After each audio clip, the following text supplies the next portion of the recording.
Terceira Era, capítulo 1. Arthedain, Húdaur e Cardolan. Quando Sauron foi finalmente derrotado, Isildur viu no corpo sem vida do Senhor do Escuro um anel.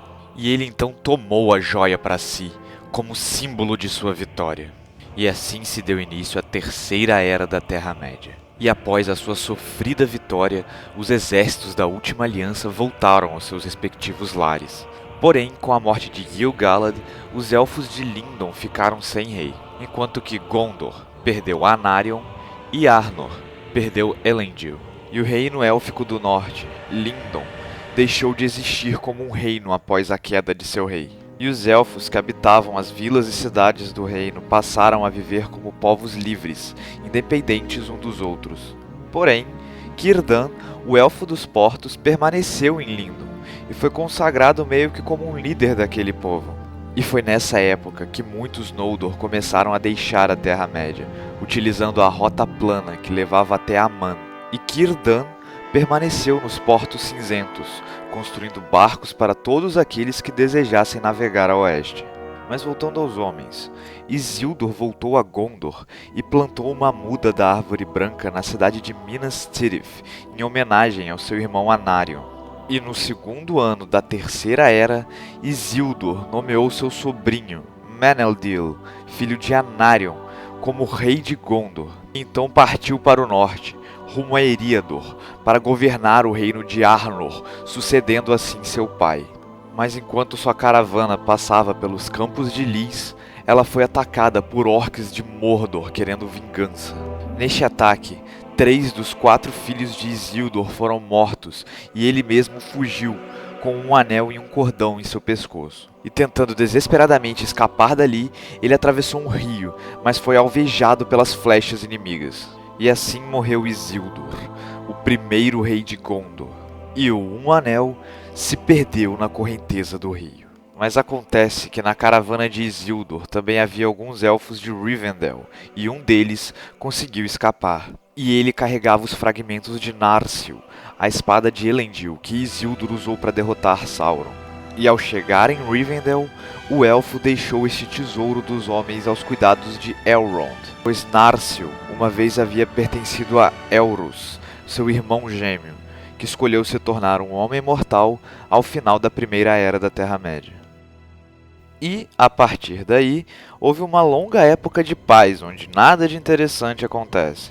E sendo assim, o tempo passou e se deram aquelas sucessões meio chatas nos reinos dos homens. E no ano 10 da Terceira Era, Valandil, filho caçula de Isildur e único sobrevivente do massacre nos campos de Lys, atingiu a maioridade e se tornou o terceiro rei de Arnor.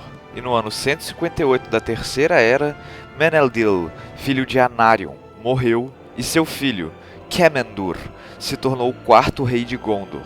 E no ano 238 da Terceira Era, Kemendur morreu e seu filho, Earendil, se tornou o quinto rei de Gondor.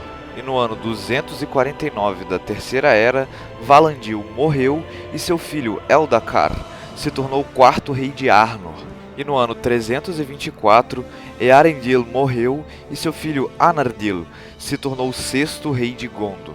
Em 339 da Terceira Era, Eldacar morreu e seu filho Arantar se tornou o quinto rei de Arnor. Já em 411 da Terceira Era, Anardil morreu e Ostoher se tornou o sétimo rei de Gondor.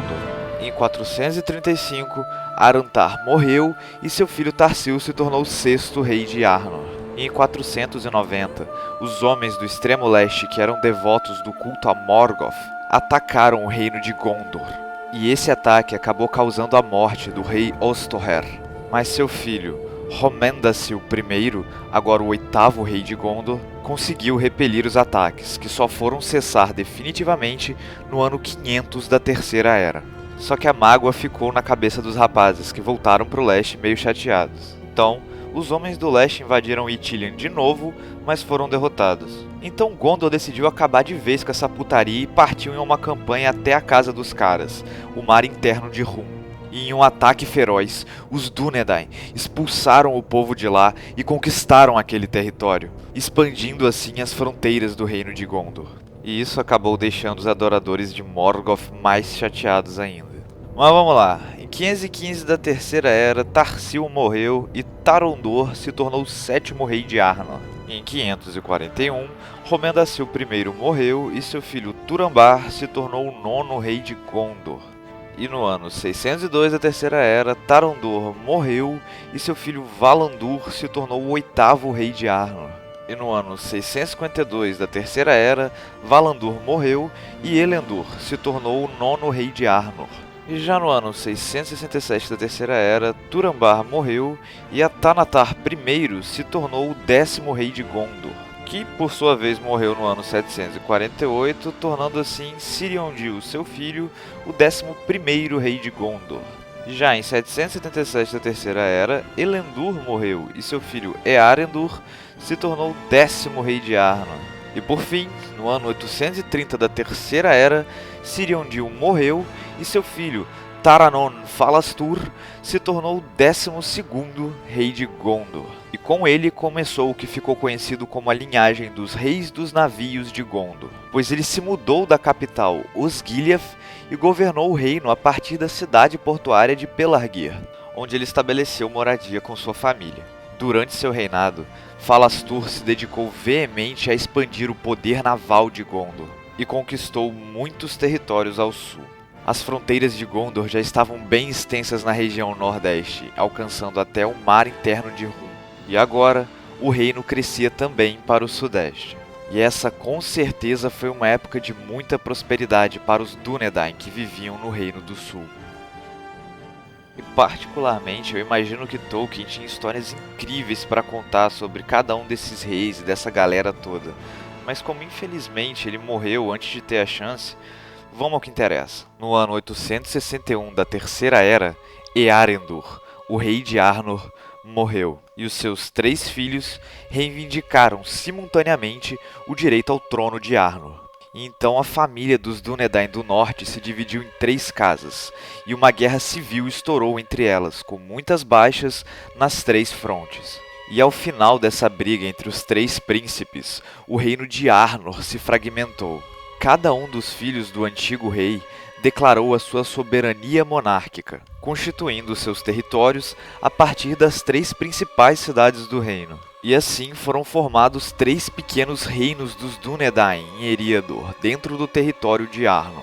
E o filho mais velho, Amleth, aquele que realmente tinha direito ao trono, fundou o reino de Arthedain, a partir da cidade de Fornost, e lá a linhagem de Isildur teve continuidade. E já o segundo filho, a partir da cidade de Cameth-Bryn, se tornou o rei de Rhudaur, que desde sua fundação já era o menos amistoso dos 3. E por fim, a partir da cidade de Tarbad, o filho mais novo se tornou o rei de Cardolan. E assim, Arthedain, Cardolan e Rhudaur entraram em guerra. Na verdade, eles continuaram a guerra, né? Mas como agora eram 3 nações independentes e soberanas com seu próprio exército e tudo mais, a guerra não era mais civil, e sim uma guerra militar de verdade. Mas enfim. E a desculpa oficial dessa guerra agora era uma porção de terra que na divisão de Arnor não ficou claro a quem pertencia. E aqui era o ponto onde os 3 novos reinos faziam fronteira. Se tratava de uma montanha conhecida como Amon Sur, onde em seu cume havia um posto de vigília, chamado de O Topo do Vento, que continha uma das Palantir de Arnor. E essa pedra vidente era o que realmente fazia os 3 reis reivindicarem aquela área e até entrarem em conflito por ela. Apesar de que meio que na verdade os 3 irmãos já estavam em conflito antes dessa treta toda começar, então qualquer coisa era motivo para eles continuarem a briga. Enquanto isso, lá no sul, no ano 913 da Terceira Era, Taranon morreu e seu sobrinho Earnil I se tornou o 13º rei de Gondor, além de também ter ficado conhecido como o 2º rei dos navios. E no ano 933 da Terceira Era, Earnil lançou um ataque surpresa aos portos de Umbar, onde viviam os Númenóreanos negros. E com muitas perdas, ele conseguiu conquistar a cidade portuária anexando-a a Gondor. E assim, os Númenóreanos negros fugiram para o sul e para o leste, se juntando com aqueles homens descendentes daqueles que foram tocados pela sombra de Morgoth no despertar, os seguidores de Sauron. E assim Umbar se tornou um importante porto de Gondor, ajudando bastante o reino a prosperar. Porém, em 936 da Terceira Era, Eärnil morreu afogado após zarpar do porto de Umbar, pois seu navio naufragou em uma terrível tempestade. E assim, seu filho Ciriandil se tornou o 14º rei de Gondor e terceiro rei dos navios. E para finalizar esse capítulo confuso e cheio de nomes, em 946 da Terceira Era, Amleth, o verdadeiro herdeiro de Isildur, morreu e seu filho Beleg se tornou o segundo rei de Arthedain, um dos 3 reinos em que Arnor se dividiu. When the cold of winter comes, starless night will cover day. In the veiling of the sun, we will walk in bitter rain, but in dreams